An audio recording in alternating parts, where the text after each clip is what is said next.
India के foreign relations में Iran की शुरू से लेकर काफ़ी इम्पोर्टेंट अहमियत रही है। इसकी दो वजूहात हैं। एक तो वजह ऑयल और गैस की सप्लाई है। इंडिया को एनर्जी चाहिए और ईरान के पास बहुत बड़ी तादाद में एनर्जी मौजूद है। दुनिया के सबसे बड़े ऑयल प्रोड्यूसर्स में से ईरान भी एक है। तो इस हवाले से ईरान की एक अहमियत रही है।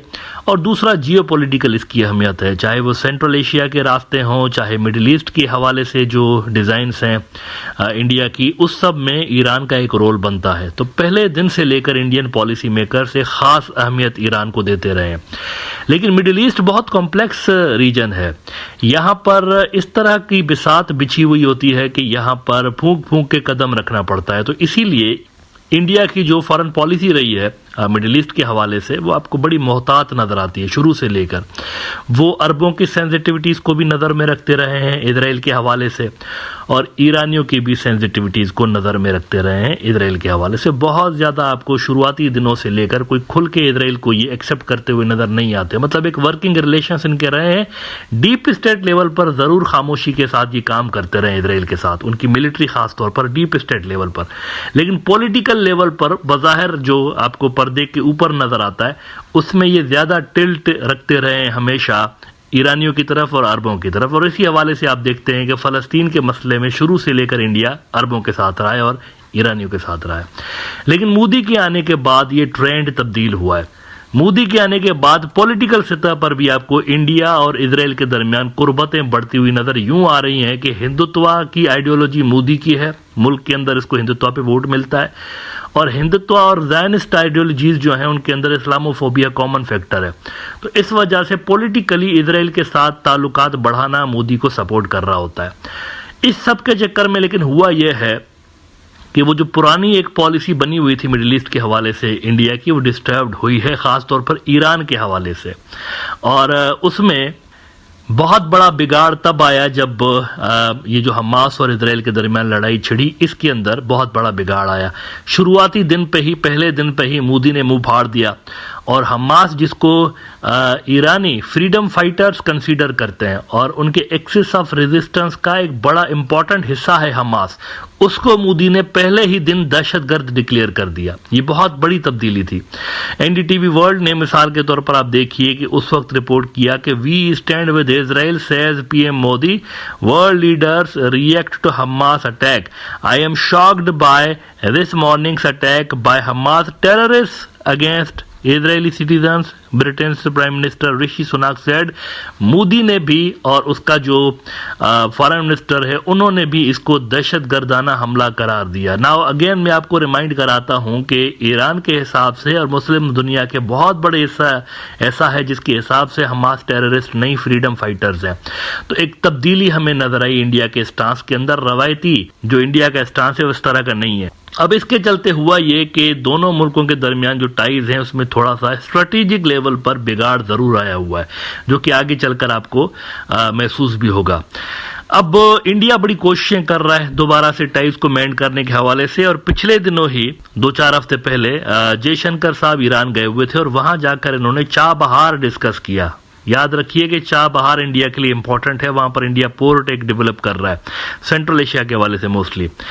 तो उसमें आप देखिए इंडियन एक्सप्रेस ने रिपोर्ट किया था कि Jaishankar in Iran discuss Chabahar red sea attacks as part of his 2-day visit to Iran. Jaishankar called upon president Ebrahim Raisi and conveyed prime minister Narendra Modi's greetings, also seeking Raisi's guidance on further development of ties between the two nations. तो आपको एक repair की कोशिश नजर आई, ties को repair करने की कोशिश नजर आई। अक्टूबर में हमास को टेररिस्ट डिक्लेयर करने के बाद जब 2-3 महीने गुजरे और चाय वाला बाबा को समझ में आया कि ये मिडिल ईस्ट का गेम किस तरह से है, तो इंडिया के लिए क्या क्या कॉम्प्लिकेशंस हैं, तो सॉरी करके आपको ये यू टर्न लेते हुए नजर आया और दौड़ लगा दी थी उन्होंने जनवरी के अंदर ईरान, और वहां पर ये अपने टाइज दोबारा से आपको मेंटेन करते हुए नजर आए। इस दरमियान आपको याद होगा कि ईरान ने انڈیا کے پانیوں کے بالکل پاس، گجرات کے کوسٹ کے پاس ایک ڈرون حملہ بھی کیا تھا جہاز کے اوپر، آپ کو یاد ہوگا، اور اس پہ انڈیا کے ڈیفنس منسٹر نے لمبی لمبی چھوڑتے ہوئے کہا تھا کہ پاتال کی گہرائیوں سے بھی نکال کے بدلہ لیں گے جنہوں نے کیا ہے۔ پتا تھا ان کو کہ ایران نے کیا، کچھ بھی نہیں کیا، انہوں نے ریٹیلیشن میں کچھ بھی نہیں کیا۔ گجرات کے کوسٹ کے بالکل پاس حملہ ہوا تھا جہاز کے اوپر، تو انہوں نے کچھ بھی نہیں کیا۔ یہ بیسیکلی ایک سگنل تھا ایران کی جانب سے کہ you stay out of this, یہ جو آپ جھپیاں پانے کی کوشش کر رہے ہیں اسرائیل کو، اس سے دور رہیے۔ لیکن اب دوبارہ سے انڈیا کے لیے مسائل یہاں پر کریٹ ہو گئے ہیں، اور وہ مسائل یہ کریٹ ہوئے ہیں کہ اسرائیل کے ساتھ انڈیا کے بڑے قریبی ٹائز مودی کے دور میں ڈیولپ ہوئے ہیں، لیکن اسرائیل نے یہ جو ایران کے سیریا کے اندر قونصلیٹ کے اوپر حملہ کیا ہے، اس کے بعد ایران نے ریٹیلیشن کا اعلان کیا ہوا ہے، بلکہ سیریس تھریٹ ہے۔ امریکن انٹیلیجنس بھی کہہ رہی ہے کہ اسرائیلی جو ٹارگیٹس ہیں تھریٹ ہے۔ اب اس کے چلتے ہو یہ رہا ہے کہ اسرائیل دنیا بھر سے جہاں جہاں ان کو تھریٹ ہے تو وہ اپنے ایمبیسیز خالی کر رہے ہیں۔ انڈیا کے اندر بھی اسرائیل کے جو ڈپلومیٹک آپریشنز ہیں مکمل طور پر بند ہو گئے ہیں۔ ان کی جو ایمبیسی ہے نیو دہلی کے اندر وہ خالی ہو چکی ہے، اور ممبئی میں ان کا قونصلیٹ ہے وہ بھی خالی ہو چکا ہے، اور دونوں بلڈنگز میں اس وقت مکمل کام بند ہے، اور بوریا بستر لپیٹ کے یہ یہاں سے جا چکے ہیں۔ ایران کی پریس ٹی وی نے رپورٹ کیا ہے کہ Israel suspends work in Delhi embassy Mumbai consulate over fears of Iran revenge. ان کو یہ ڈر ہے کہ ایرانی میزائل، ایرانی ڈرون نیو دہلی کے اندر، ممبئی کے اندر آ کے ہمیں دھپڑ دوز کر سکتے ہیں۔ پریس ٹی وی مزید کہتا ہے کہ اسرائیل has suspended diplomatic work in India's embassy in New Delhi and a consulate in Mumbai for security reasons, as Iran has vowed to retaliate an Israeli terrorist attack on the Islamic Republic سے diplomatic mission in Syria. یہ یاد رکھیے کہ آج ہی انہوں نے بیان دیا ہے کہ دنیا بھر میں جہاں جہاں ان کی ایمبیسیز ہیں اسرائیل کی وہ سیف نہیں ہے، یہ انہوں نے بیان دیا ہے ایرانیوں نے۔ اچھا، اب سوال یہاں پر یہ پیدا ہوتا ہے کہ کیا پہلے کبھی انڈیا کے اندر اسرائیلی ایمبیسیز پہ اس طرح حملے ہوئے ہیں؟ تو جواب ہے یس، 2-3 مرتبہ ہو چکے ہیں۔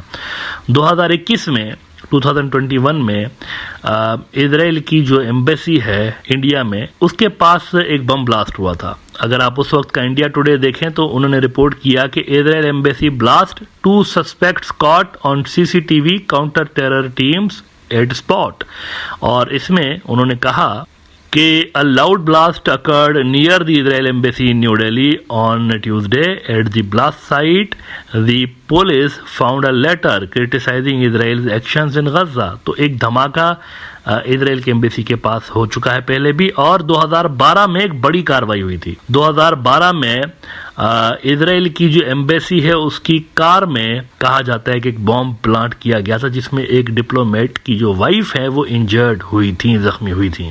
تو یہاں پہ اس طرح کے واقعات انڈیا کے اندر ہوتے رہے ہیں، کیونکہ وہاں پر بہت بڑی تعداد میں آپ کو پتا ہے کہ فلسطین کے حامی رہتے ہیں، صرف مسلمان نہیں، نان مسلم بھی انڈیا کے اندر بہت بڑی تعداد میں ایسے ہیں، خاص طور پر یہ جو لیفٹ والے ہیں جو کہ فلسطین کے سپورٹر ہیں، اسرائیل کے سپورٹر نہیں ہیں۔ وہ جو پیور گاندھی کے فالوورز ہیں وہ فلسطین کو سپورٹ کرتے ہیں، کیونکہ ان کو پتا ہے کہ 1948 میں جس بنیاد پہ اسرائیل کی ریاست بنائی گئی ہے کہ 3000 سال پہلے ہمارا یہاں پر ملک ہوا کرتا تھا، یہ کھوکھلی بنیاد ہے۔ اگر اس بنیادوں پہ ملک بننا شروع ہو جائیں تو دنیا میں کسی کا بھی ملک سیف نہیں ہوگا، نہ وہاں پر امریکہ سیف ہوگا، وہ ریڈ انڈینز کلیم کرنے لگیں گے کہ یہاں پر تو ہم تھے، اور ایسے ہی دنیا کے مختلف حصوں میں آپ کو مختلف قومیں ایک دوسرے کی زمین کے اوپر جو ہے وہ ہسٹوریکل بنیادوں پہ کلیمز کرتی رہیں گی کہ دیکھو 3000 سال پہلے ہم یہاں پر رہتے تھے، نکلو تم یہاں سے۔ یہ بھونڈے قسم کی ایک دلیل ہے، تو اس کو جو انڈیا کے فاؤنڈرز تھے وہ ریجیکٹ کر چکے، نہیں مانتے۔ لیکن چونکہ ایز آئی سیڈ کہ پولیٹیکلی مودی کو فائدہ دیتی ہے زائنزم اور ہندوتوا، دونوں اسلاموفوبک آئیڈیولوجیز ہیں، تو انہوں نے اس بیلنس کو جو ہے وہ ڈسٹرب کرنے کی کوشش کی تھی جو کہ انڈیا کے مڈل ایسٹ کے اندر پالیسی میں بنا ہوا تھا، اور اس کا پھر آپ دیکھیے کہ نقصان انڈیا کو اس وقت اٹھانا پڑ رہا ہے۔